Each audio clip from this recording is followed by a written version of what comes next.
So I'm here using a hula hoe That's cool. on some rye.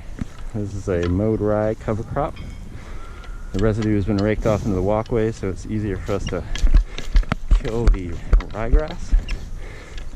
And the action with this oscillating hoe, hula hoe, is to go back and forth, sort of in a pulling direction. And I'm just going to wiggle it back and forth as I pull evenly towards me. Try not to put too much strain on my back, letting the sharpness of the hoe do the work.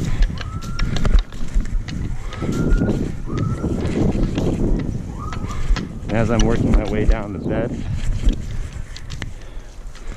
I'm pushing all the killed weeds behind me so I'm not burying any of the killed weeds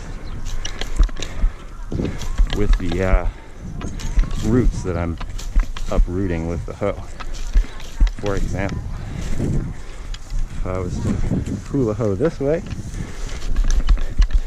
I'd be pulling things on top of things that haven't been killed yet, and those things might not come up at all.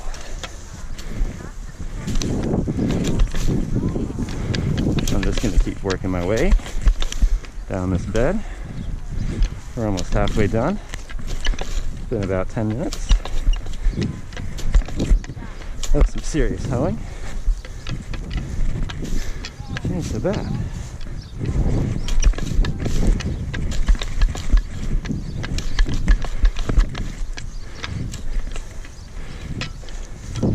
What this hula hoe does is it undercuts the weeds, so it cuts all the bases of the root